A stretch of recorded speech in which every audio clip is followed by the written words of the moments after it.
आज के इस वीडियो में हम लोग क्लास 12th के पॉलिटिकल साइंस के वर्ष 2021 में पूछे गए ऑब्जेक्टिव क्वेश्चन की चर्चा करेंगे। इससे पहले के वीडियो में हम लोग यानी कि पार्ट 1 में हम लोग 1 से 20 तक के क्वेश्चन की चर्चा कर लिए थे। आज हम लोग 20 से आगे क्वेश्चन की चर्चा करेंगे और जो भी अन्य तथ्य बताने की आवश्यकता होगा उस अन्य तथ्य के भी चर्चा की जाएगी। इससे पहले अगर पार्ट 1 नहीं देखे तो पार्ट 1 देख लेंगे, क्योंकि 1 से 20 तक के डिटेल से सभी क्वेश्चनों की चर्चा की गई है। तो चलिए शुरू करते हैं इस वीडियो के। 21 नंबर क्वेश्चन कह रहा है, भारत चीन युद्ध किस वर्ष हुआ था? भारत चीन युद्ध किस वर्ष हुआ था? तो भारत चीन के बीच जो युद्ध हुआ था यह हुआ था सन 1962 ईस्वी में। सन 1962 ईस्वी में हुआ था। 1971 ईस्वी की बात करें तो याद रखेंगे सन 1971 ईस्वी में भारत और पाकिस्तान के बीच युद्ध हुआ था और इसी युद्ध के उपरांत 16 दिसंबर 1971 को बांग्लादेश एक अलग देश बनकर के सामने आया था। तो दो क्वेश्चन पूछता है, भारत पाकिस्तान के बीच युद्ध हुआ था 1971 में और 1971 को ही बांग्लादेश का जन्म हुआ था, यानी कि बांग्लादेश एक स्वतंत्र देश बनकर के उभरा था। 1982 में याद रखेंगे नाबार्ड की स्थापना हुआ था। 1982 में नाबार्ड की स्थापना कब हुआ था? 1982 ईस्वी में हुआ था, ध्यान रखेंगे नाबार्ड। 1972 की बात करें तो 1972 में हालांकि बहुत घटना हुआ था, लेकिन आप दो विशेष घटना को याद रखेंगे। एक घटना 1972 में चिपको आंदोलन से याद रखेंगे, चिपको आंदोलन 1972 में हुआ था। फिर एक क्वेश्चन पूछता है, विश्व शिखर सम्मेलन विश्व शिखर सम्मेलन 1972 ईस्वी में हुआ था। इस विश्व शिखर सम्मेलन को स्टॉकहोम सम्मेलन भी कहा जाता है। नेक्स्ट 22 नंबर क्वेश्चन है, भारतीय विदेश नीति का आधार क्या है?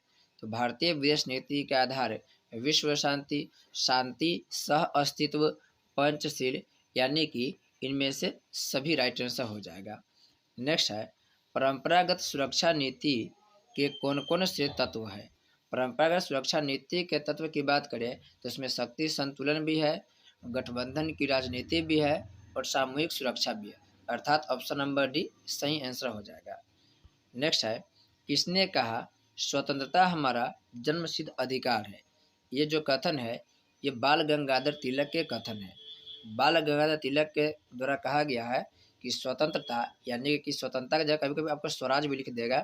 स्वतंत्रता यानी कि स्वराज हमारा जन्मसिद्ध अधिकार है और मैं इसे लेकर ही रहूँगा। तो ध्यान रखेंगे, स्वराज हमारा जन्मसिद्ध अधिकार है और मैं इसे लेकर ही रहूँगा, ये बाल गंगाधर तिलक के कथन है। बाल गंगाधर तिलक की किताब से भी क्वेश्चन पूछता है हिस्ट्री में। तो याद रखेंगे मराठा पुस्तक और केसरी, मराठा और केसरी, ये जो दो पत्रिका है मराठा और केसरी, ये पत्रिका बाल गंगाधर तिलक के द्वारा लिखा गया है।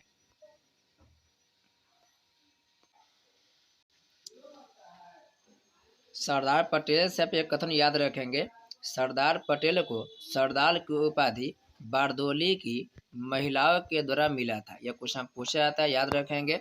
बारदोली गुजरात में है और यहीं के महिलाओं ने यानी कि बारदोली की महिलाओं ने वल्लभ भाई पटेल को सरदार की उपाधि दिए थे। भगत सिंह की बात करें तो इनकलाब जिंदाबाद का जो नारा है ये भगत सिंह के द्वारा प्रसिद्ध किया गया था। हालांकि देने वाले व्यक्ति कोई और थे, लेकिन प्रसिद्ध किए थे भगत सिंह। नेक्स्ट है, संविधान के किस अनुच्छेद द्वारा बंदी व्यक्तियों को संवैधानिक अधिकार दिए गए हैं? इसका राइट आंसर हो जाएगा अनुच्छेद नंबर 22। अनुच्छेद 23 का संबंध अब जब पढ़ेंगे शोषण के विरुद्ध अधिकार, तो अनुच्छेद 23 और अनुच्छेद 24 इन दोनों का संबंध शोषण के विरुद्ध अधिकार से है। नेक्स्ट है, भारत में किस तरह की कार्यपालिका है? देखिए भारत में दो तरह की कार्यपालिका होती है, एक होता है नाम मात्र की कार्यपालिका, एक होती है वास्तविक कार्यपालिका। क्वेश्चन में थोड़ा सा अजीब तरीका से ऑप्शन दिया हुआ है, लेकिन आप इसका सही आंसर ये लगाएंगे भारत में नाम मात्र की कार्यपालिका है, यानी कि शक्ति कहने के लिए राष्ट्रपति के पास है, लेकिन वास्तव में उन शक्ति का प्रयोग प्रधानमंत्री और मंत्रिपरिषद के द्वारा होता है। नेक्स्ट क्वेश्चन है, भारतीय संसद के उच्च सदन अथवा द्वितीय सदन का नाम क्या है? भारतीय संसद के कह रहा है उच्च सदन अथवा द्वितीय सदन का नाम क्या है?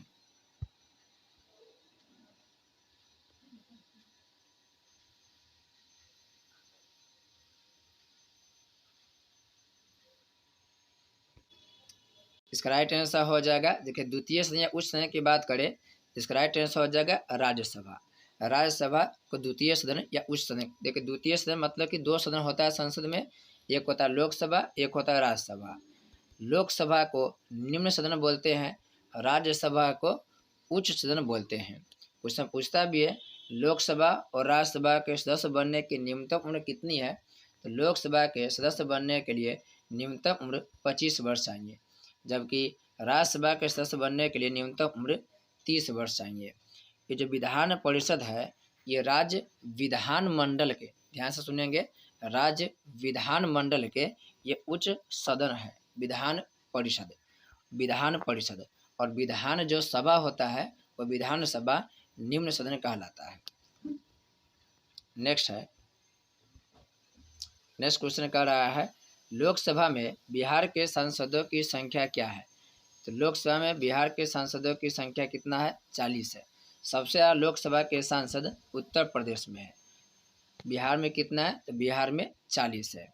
लोकसभा की बात करें तो लोकसभा में कुल सदस्यों की संख्या 545 है। 545 लोकसभा के टोटल सदस्यों की संख्या है। नेक्स्ट क्वेश्चन की बात करें कि संविधान के किस अनुच्छेद के अनुसार, नेक्स्ट प्रश्न है संविधान के किस अनुच्छेद के अनुसार राष्ट्रपति 2 आंग्ल भारतीयों को लोकसभा में मनोनीत कर सकता है? इसका राइट आंसर हो जाएगा अनुच्छेद नंबर 331। लेकिन वर्तमान समय की बात करें तो जो 2 आंग्ल भारतीयों के मनोनीत करने का जो प्रावधान है वह समाप्त हो चुका है। लोकसभा के कुल 545 सीट है। इस 545 में से पहले 543 पर निर्वाचन होता था और 2 सदस्य को राष्ट्रपति एंग्लो इंडियन को राष्ट्रपति मनोनीत करते थे। लेकिन वर्तमान में यह जो व्यवस्था है ये समाप्त हो चुका है। नेक्स्ट क्वेश्चन की बात करें, अगला है साधारण विधेयक को राज्यसभा कितने दिनों तक रोक सकती है? साधारण विधेयक की बात करें तो यह राज्यसभा 6 माह तक रोक सकती है। राज्यसभा के पास कुछ खास अधिकार नहीं होता है, ज़्यादातर अधिकार लोकसभा के पास होती है। किसी किसी मामले में थोड़ा बहुत अधिकार राज्यसभा को दिया गया है। तो अगर विधेयक साधारण हो तो वह 6 महीना तक रोक सकती है, लेकिन जब धन विधेयक की बात होती है तो धन विधेयक के मामला में मात्र 14 दिन ही राज्यसभा रोक के रख सकती है। यानी हम यूँ कह सकते हैं कि राज्यसभा को धन विधेयक के मामले में कोई अधिकार नहीं होता है। 14 दिन तक रोक सकती है, 14 दिन के बाद वह अपने आप ही लोकसभा से पारित माना जाता है। राज्यसभा कितने 6 महीना तक साधारण विधेयक को रोक के रख सकता है। नेक्स्ट है किस विचारक ने युद्ध को क्रूर अनिवार्यता कहा है? यह कहा है प्रोफेसर ग्रीन ने। प्रोफेसर ग्रीन यूके के विद्वान थे। ग्रीन के बारे में एक कथन पूछा जाता है, ये बड़ा प्रसिद्ध क्वेश्चन है, 12th में ना लेकिन आगे के एग्जाम में क्वेश्चन पूछा जाता है। स्वतंत्रता के लिए अधिकारों की जरूरत होती है। स्वतंत्रता के लिए अधिकारों की जरूरत होती है, यह कथन प्रोफेसर ग्रीन का है। मैकियावेली की बात करें तो मैकियावेली इटली के दार्शनिक थे, राजनीतिकार थे और लेखक भी थे। ये जो मैकियावेली के बुक है एक इससे क्वेश्चन पूछता है द प्रिंस नामक जो पुस्तक है यह मैकियावेली के द्वारा लिखा गया है। और भारत के मैकियावेली से क्वेश्चन पूछता है कि भारत के मैकियावेली कौन है? तो भारत के मैकियावेली कौटिल्य को कहा जाता है। हीगल की बात करें तो हीगल का संबंध जर्मनी देश से है। हीगल का संबंध जर्मनी से है। मुसोलिनी की बात करें तो आपको पता होगा इटली में फांसीवाद के जनक बेनिटो मुसोलिनी को कहा जाता है। तो फिर से सुनिए एक बार। पहला कथन है मैकियावेली। मैकियावेली कहाँ के है? तो मैकियावेली इटली के थे। हिगल के बाद हिगल जर्मनी के, मुसोलिनी भी इटली के और प्रोफेसर ग्रीन यूके के हैं। नेक्स्ट है किसने कहा शांति कायरो का सपना है? शांति कायरो का सपना है, यह कथन मुसोलिनी का है। मुसोलिनी का है। हिटलर के बारे में, हिटलर जर्मनी का एक तानाशाह था। हिटलर का संबंध कहाँ से है? हिटलर जर्मनी के था और जर्मनी में नाजीवाद की स्थापना हिटलर के द्वारा किया गया। इटली में फांसीवाद की स्थापना मुसोलिनी ने किया था। लेनिन रूस का शासक था। और माओ की बात करें, माओ त्से-तुंग, इनका संबंध चीन से, यानी कि चीन के यह शासक था। नेक्स्ट है अंतर्राष्ट्रीय शांति तथा सुरक्षा बनाए रखने हेतु 1920 में किस संगठन की स्थापना हुई? इसका राइट आंसर हो जाएगा राष्ट्र संघ की स्थापना हुआ था। 1914 से 1918 तक प्रथम विश्व युद्ध चला था। प्रथम विश्व युद्ध के बाद ही विश्व में शांति की स्थापना के लिए राष्ट्र संघ की स्थापना किया गया था। हालांकि राष्ट्र संघ अपने मकसद में कामयाब नहीं हो पाता है, यानी कि विश्व में शांति स्थापना का जो यह विचार था इसके द्वारा स्थापित नहीं हो पाता है, जिसकी वजह से सन 1945 में राष्ट्र संघ के विघटित करके संयुक्त राष्ट्र संघ की स्थापना कर दी जाती है। तो याद रखेंगे राष्ट्र संघ बना था 1920 में, लेकिन यह अपने मकसद में कामयाब नहीं हो पाता है, अतः इस वजह से इसे समाप्त करके 1945 में संयुक्त राष्ट्र संघ की स्थापना किया गया। अंतर्राष्ट्रीय श्रम संगठन की बात करें तो इसका स्थापना 1919 में हुआ था। अंतर्राष्ट्रीय न्यायालय से क्वेश्चन पूछता है, अंतर्राष्ट्रीय न्यायालय के मुख्यालय से क्वेश्चन पूछता है, तो याद रखेंगे अंतर्राष्ट्रीय न्यायालय का मुख्यालय द हेग शहर में, द हेग शहर में है। नेक्स्ट है अंतर्राष्ट्रीय अणु ऊर्जा अभिकरण की स्थापना कब हुई? अंतर्राष्ट्रीय अणु ऊर्जा अभिकरण की स्थापना की बात करें तो इसकी स्थापना हुआ था वर्ष 1957 ईस्वी में, 1957 में। 1956 की बात करें तो राज्य पुनर्गठन अधिनियम पारित हुआ था। राज्य पुनर्गठन अधिनियम 1956 में पारित हुआ था। ये जो अंतर्राष्ट्रीय अणु ऊर्जा अभिकरण है यह ऑस्ट्रिया की राजधानी वियना में स्थित है। अंतर्राष्ट्रीय अणु ऊर्जा अभिकरण कहाँ पर है? तो यह ऑस्ट्रिया की राजधानी वियना में स्थित है। नेक्स्ट है भारत में प्रथम आम चुनाव कब हुआ था? भारत में प्रथम आम चुनाव 1952 में हुआ था। हालांकि चुनाव 1951 से 1952 तक चला था, लेकिन इसका राइट जवाब होगा 1952। 1949 में भारत के संविधान बन के तैयार हो गया था। 1950 में भारत के संविधान पारित हुआ था। नेक्स्ट है भारत में नई आर्थिक नीति की शुरुआत कब हुई? भारत में नई आर्थिक नीति की शुरुआत 1991 ईस्वी में हुई थी। नई आर्थिक नीति यानी कि LPG, लिबरलाइजेशन, प्राइवेटाइजेशन, ग्लोबलाइजेशन, यानी उदारीकरण, निजीकरण, वैश्वीकरण, इसकी शुरुआत हुआ था कब? 1991 ईस्वी में। क्वेश्चन आपसे रूस से ही पूछता है।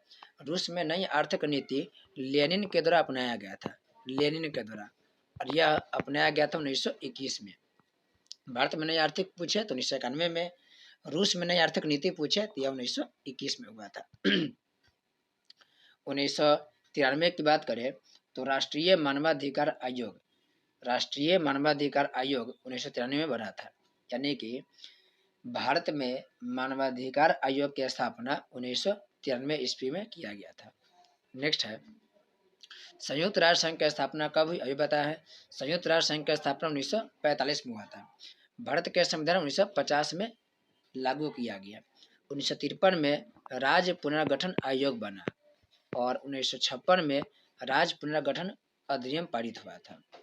नेक्स्ट है अंतर्राष्ट्रीय न्यायालय का मुख्यालय कहाँ स्थित? अभी बताया है। अंतर्राष्ट्रीय न्यायालय का मुख्यालय द हेग शहर में, द हेग शहर में। जिनेवा की बात करें तो जिनेवा स्विट्जरलैंड में है। जिनेवा का संबंध कहाँ से? स्विट्जरलैंड से है। और यहाँ पर बहुत ही अंतर्राष्ट्रीय संस्था का मुख्यालय है। यहाँ से क्वेश्चन बहुत बार पूछा गया है। जिनेवा में विश्व श्रम संगठन, याद रखेंगे इस सबसे क्वेश्चन पूछा गया। विश्व यानी कि अंतर्राष्ट्रीय श्रम संगठन, इसका मुख्यालय कहाँ है? जिनेवा में है।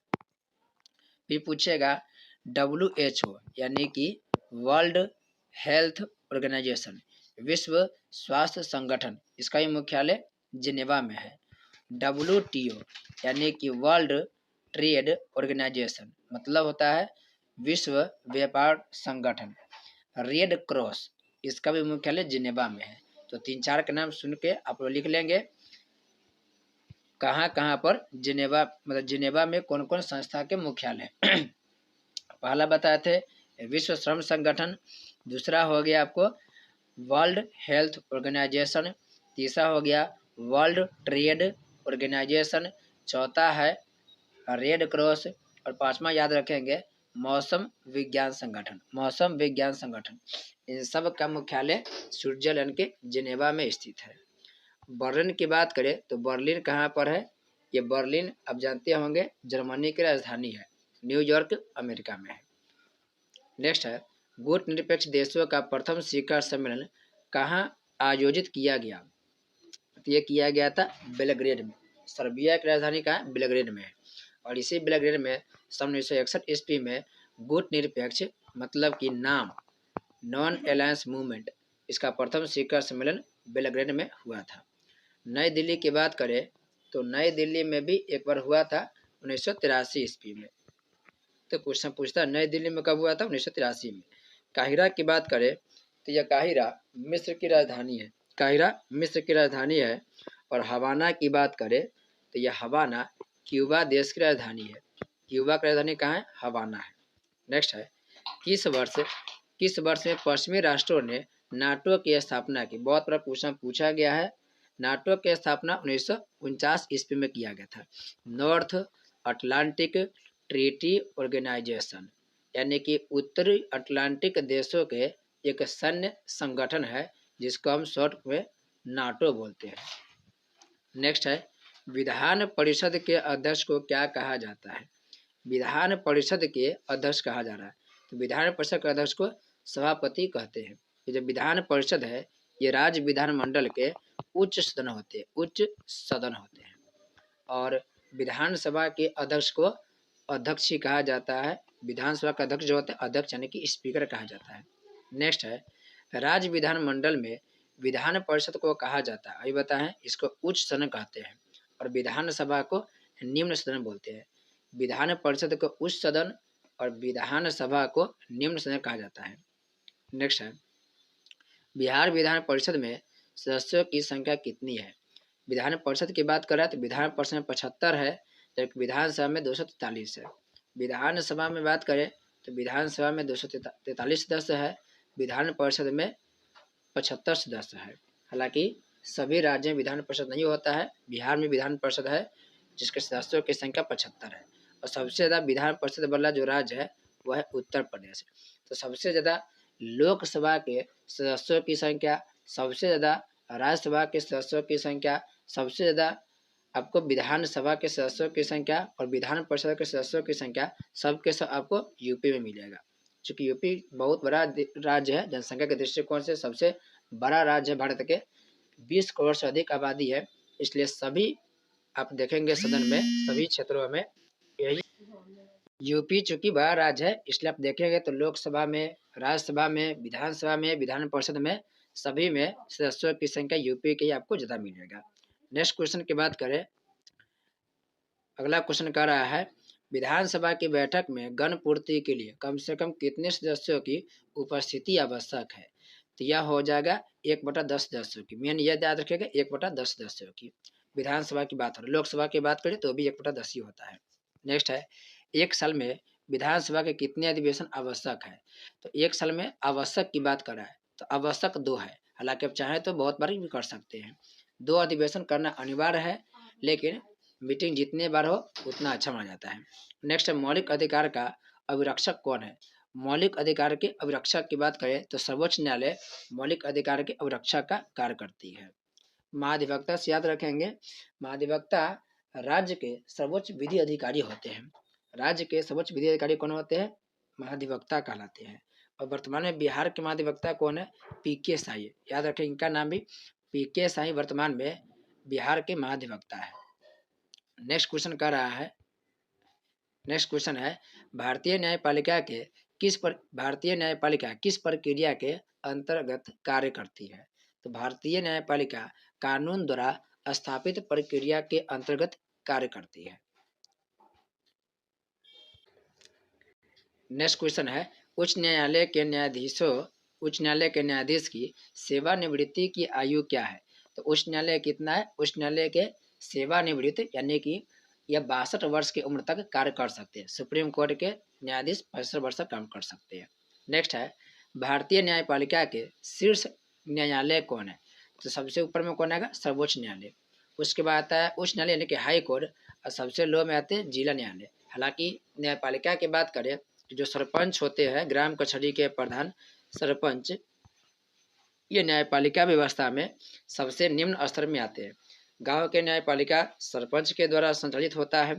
उसके बाद जिला की बात करें तो जिला में जिला न्यायालय होता है। राज्य में सबका अपना अपना उच्च न्यायालय है। फिर सबसे ऊपर है सर्वोच्च न्यायालय। नेक्स्ट है, भारतीय संविधान के किस अनुच्छेद में भारत को राज्यों का संघ घोषित किया है? तो यह प्रथम अनुच्छेद में। प्रथम अनुच्छेद में कहा गया है कि इंडिया अर्थात भारत राज्यों का क्या संघ है। 10वां और 11वां जो अनुच्छेद है यह नागरिकता से संबंधित है, नागरिकता से। हालांकि ये नहीं पूछा कि 11वां अनुच्छेद क्या करा, 10वां अनुच्छेद क्या करा, वो बहुत पेचीदा बात हो जाता है। अब ध्यान रखेंगे कि 10वां और 11वां नागरिकता से संबंधित है।